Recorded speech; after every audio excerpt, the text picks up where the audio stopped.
Vietnam is going to increase in wealth. Everybody's income will rise. Everybody's standard of living will rise because Vietnamese products are actually quite good, and I'm going to talk about that.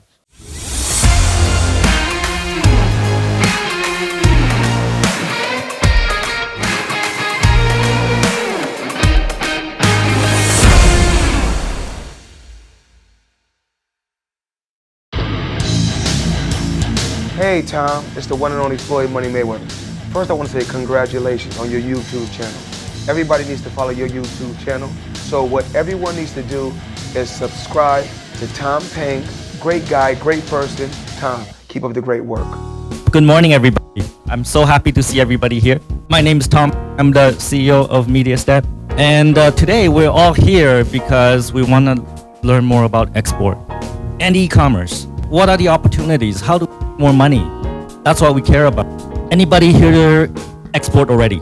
Woo! 1, 2, 3. Hai người. All right. Okay. Well, that means tune in.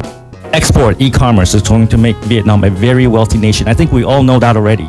This year, I think in April, the total export in Vietnam exceeded Shenzhen port in China. A lot of that is LG. A lot more Vietnamese companies are exporting because Vietnamese products are actually quite good, and I'm going to talk about that. When this happens, when we export more than we import, Vietnam is going to increase in wealth. Everybody's income will rise. Everybody's standard of living will rise. And this is going to accelerate when we combine e-commerce and export. And the right place to be is in Vietnam, right now and right here.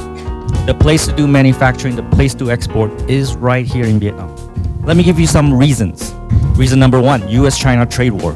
Over the last 2-3 years, China and US don't have a very friendly relationship. Most products exported from China has a 25% tariff, making Chinese products very uncompetitive and make Vietnamese products very competitive. And we believe that this will continue to be the case. There is no indication that the US is going to be more lenient with China. In fact, they're going to be tougher on China. They see that they're imposing a lot of technology restrictions, and this is going to intensify. And the second reason why great to do export in Vietnam is the internal policies in China. China is probably the only country in the world still that locked entire city down because of COVID. They're still doing it. I think there's like 20 cities in China that are still locked down. And some of the policies over the last year is kind of crazy. What they're doing with their technology sector, it scares investors away. So what do they do? What do foreign investors do? Anybody can guess? They come to Vietnam. They're for China plus one strategy, and Vietnam is a primary destination. And if anybody's looking at the price of industrial land, in Bình Dương, in Dang Nai, it's going up. Investors are fighting over the land because they all want to set up factories here. Reason 3 why Vietnam is a great place to do export, because our government is very competent. For many years, we've been working on many trade agreements.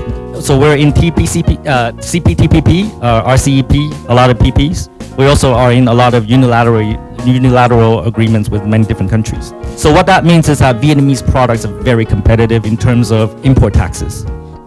Every time we talk to a customer, we advise them and we look at the tax rate for Vietnamese products. It's 0%. It's awesome.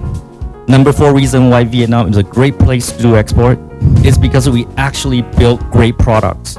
6 months ago, I bought my first Vietnamese electric car, the VF E34. I love that car. I wish I could drive that car here today, but they told me cannot because there's a lot of people and they need parking. It shows that in Vietnam, we can build great products. We can build anything here in Vietnam. It doesn't matter what you want to manufacture. There is a very robust and complete supply chain in Vietnam. And because of our close proximity to China, we also have access to that supply chain. You can build anything here. Are you convinced this is the place to export? Yes. Yeah, all right, okay. So how do we take advantage of this opportunity? Let me give you some tips. If you want to get into export, the most important thing, the first thing you should do is find customers. We work with a lot of customers, they overanalyze, they worry too much. They worry about how do I do shipping, how do I get the money, do I need any certification? Those are very valid questions. But with without customers, you don't need to worry about it. So the first thing you should do is get the customer. I assure you, everything else is easy. Payment, shipping, certification, all those things are easy. Finding customer should be your priority. So how do you find customers? How do you find international buyers? Anybody has any ideas? Of course, Alibaba.com, but any other way? Go to the fair, go to trade exhibitions. We did that too. We went to a Vietnam Expo back in April. Vietnamese manufacturers, when they want to export, they go to these trade exhibitions.